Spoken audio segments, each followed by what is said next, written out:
Om Adidevo Namastabhyam Prasidamam Bhaskara Devakar Namastabhyam Prabhakar Namastaste Prabhakaram Namastaste Prabhakaram Namastaste. A very warm afternoon, ladies and gentlemen, and my fellow SMITian.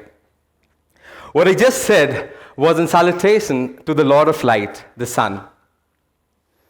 And as a matter of fact, I get paid because the sun shines. Apart from that fact, it is also responsible for the existence of life on this planet. And today I am going to very categorically present a case for solar power and how harnessing this source of energy can actually make India and drive it to the corridors of being a superpower in the world.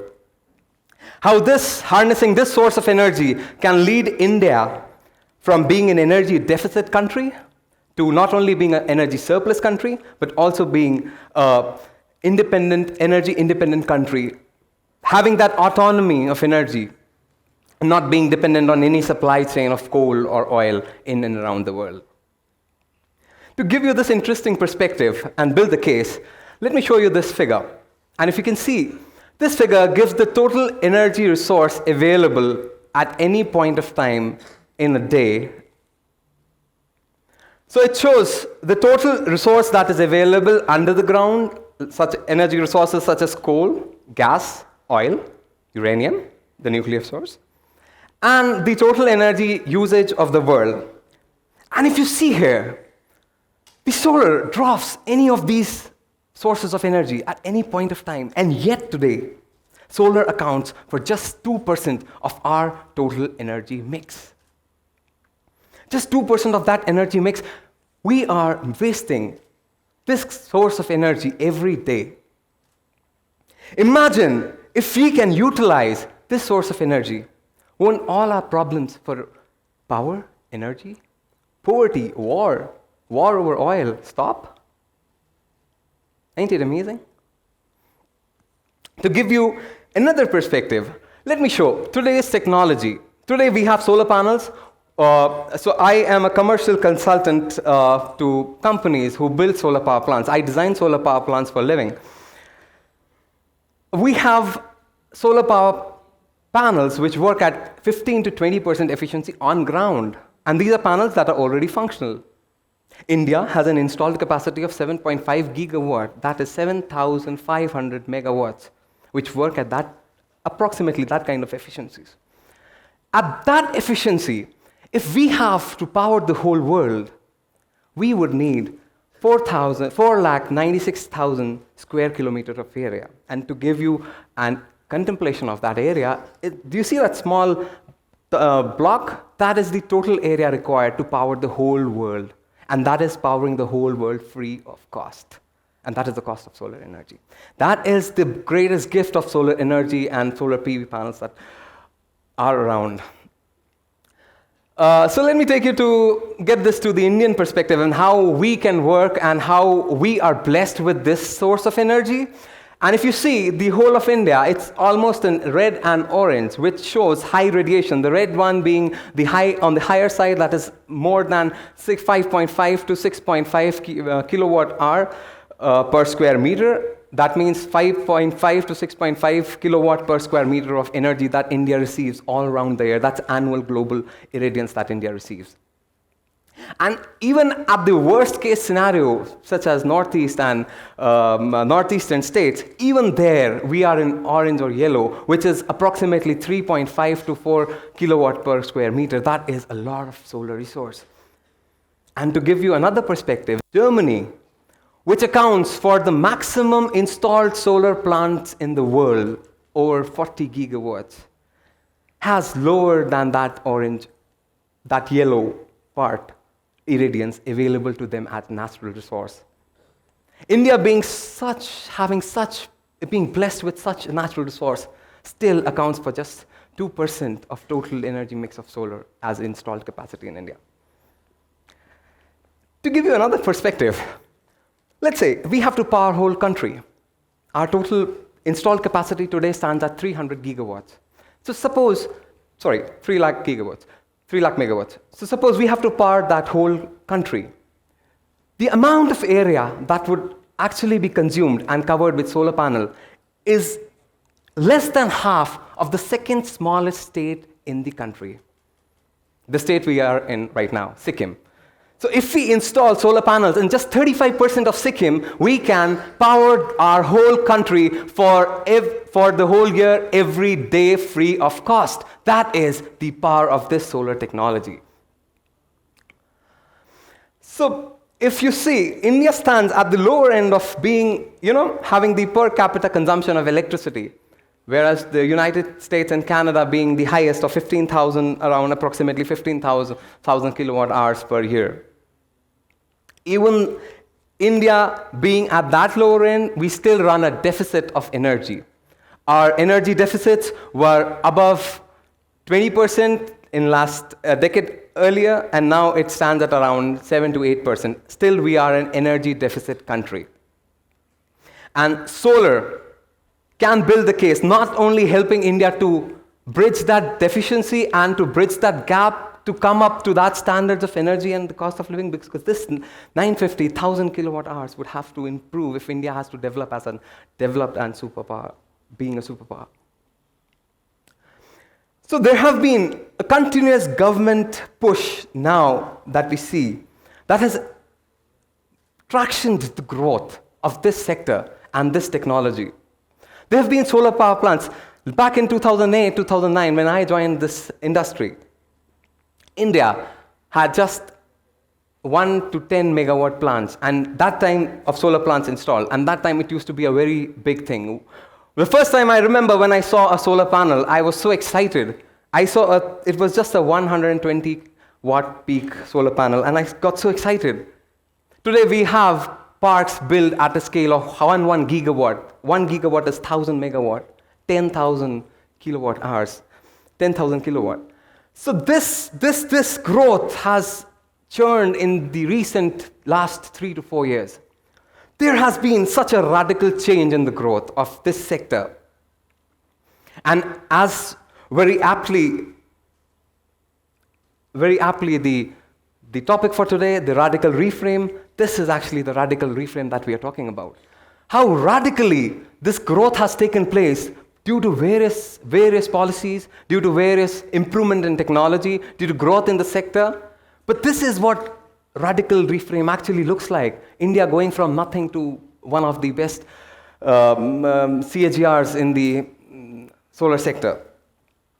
So if I see the government targets, and I am not promoting the government anyways, but if I tell you that government has a target of 100 gigawatt, that is almost 33% of today's energy mix to have it from solar. To achieve this target, India has to grow this sector at more than 100 to 150% per annum, which is addition of 3 to 4 lakh jobs every year in this sector. It not only gives a huge scope for employment, but it also solves the problem of energy. And this is how the growth of India looks like in this particular sector. We have been a slow runner in this sector, but we are growing at a very, very fast pace now. We are radically changing the game in the international market for this industry. This is where we are today standing, where world is coming to us, unlike we going to the world, where we are bringing big companies to invest here, to have set shops here. Reason of this is the radical reframe that we are talking about. Now, there are various reasons why solar technology, not just in India, but has grown world across. And one of the prime reasons is the increase in efficiencies of solar panel. Now, theoretically, we have, if you see, in labs, we have broken the 45% mark, and we have achieved theoretical efficiencies over that. But practically, when it comes to ground, we are still at some 17 to 20% when I talk about large-scale commercial projects. And this efficiency is improving. I'm not talking about in decades, not even years. I'm talking about in months. This efficiency improves by 1% every 10 months. And imagine another 5 years, and we are at an efficiency of maybe 25, maybe 30%. And the increased efficiency combined with the reduced cost of cells can create wonders. The most interesting thing about this technology is it is free. The most interesting thing about solar is you don't have to pay a single rupee to use it. There is no supply chain. You can use it anywhere. You can use it in large-scale solar projects and supply to the grid that can power cities, that can power countries, and you can use it in villages with where you cannot have any distribution network, where you cannot, like in mountains, where you cannot set distribution network due to lack of space, lack of roads, lack of infrastructure. So this kind of technology is scalable, and scalable to a limit that has no precedence. And when you see it breaking with the increase in efficiency and reduction in price, we have achieved the grid parity. And when I say grid parity, it means the parity of achieving power at the same cost at what we produce coal or oil. So if we are today coming to a point where we are paying the same amount of money and getting solar energy that we are paying for coal, I mean, what would you choose? Coal, having supply chain, sporadic demand, sporadic supplies. You don't know when the coal is going to end. Why not go to an energy source that is free of cost? You don't have to pay anything, apart from, of course, the initial cost. I wish the solar was freely distributed by government, but it is not. You have just the capital expenditure in the first year, and then it's free for your life, or at least 25 years. That is what the manufacturers claim that the panels would work for. So this particular technology, this particular sector has to grow, and the only sector that can bring India to the energy, being an energy autonomous state, is this particular energy. Now we talk about nuclear, we talk about coal, we talk about building solar, coal power plants, nuclear power plants, investing in new and disruptive technology, but we have here a technology, and it is a disruptive technology because the way it is growing, there would be a day where every house in this country would have a solar panel on its rooftop. And that day, India would be an energy autonomous country.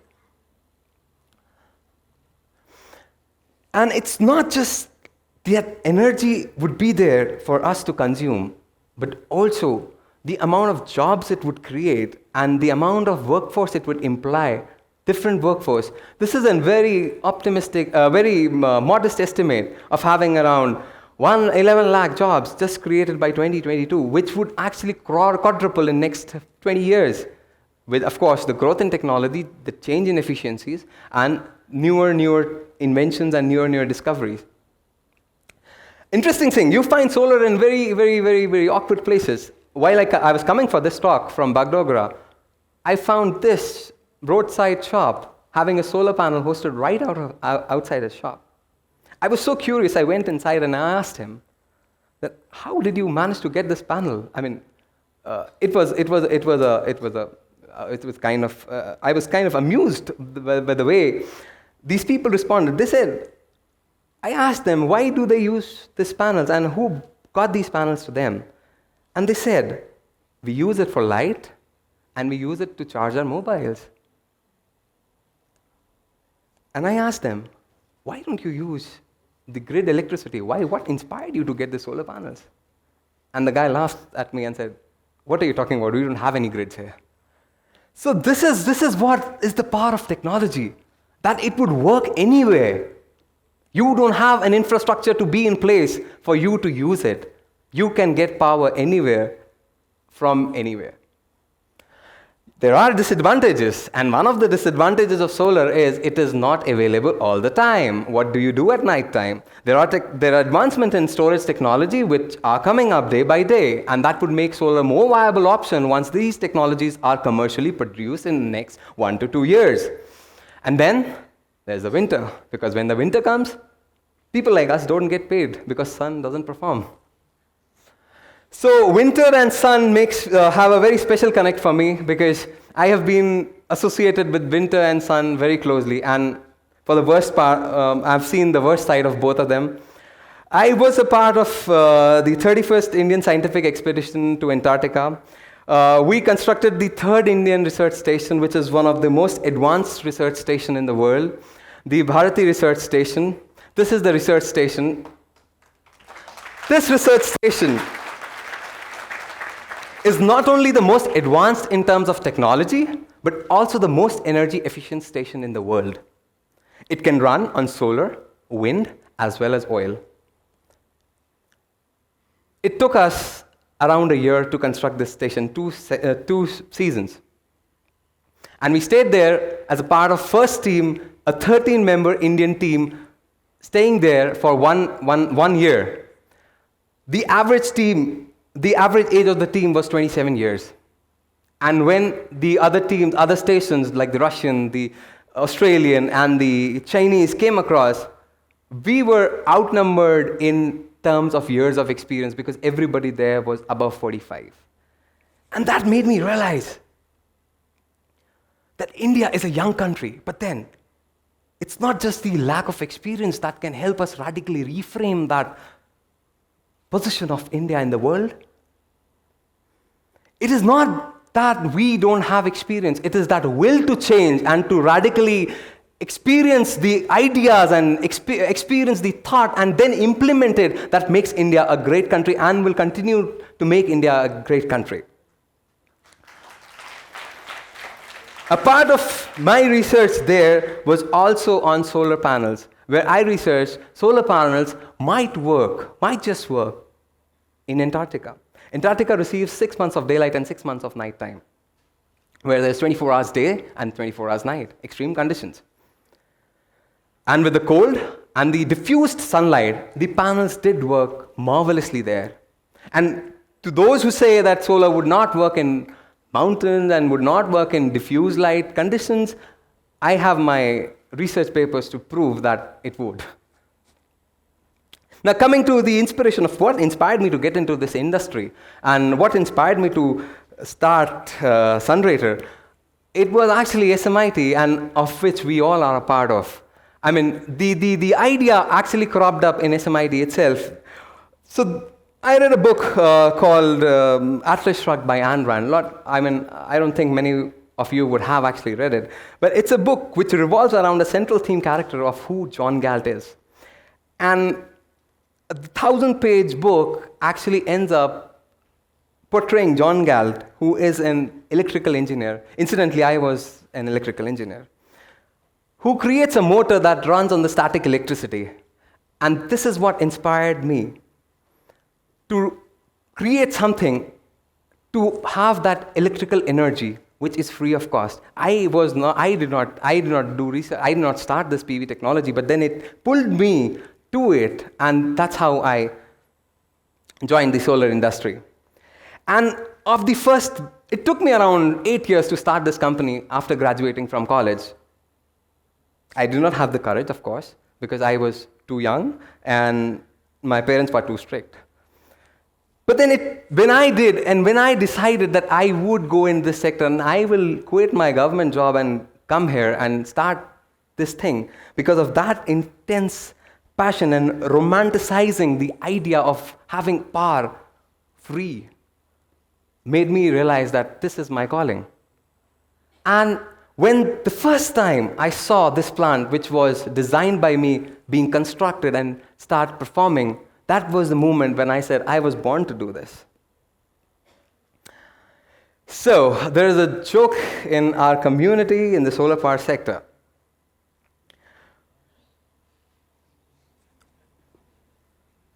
Don't look down for answers. Don't look around for answers, because your answer is shining in the sky. Look up. Thank you, ladies and gentlemen. I rest my case.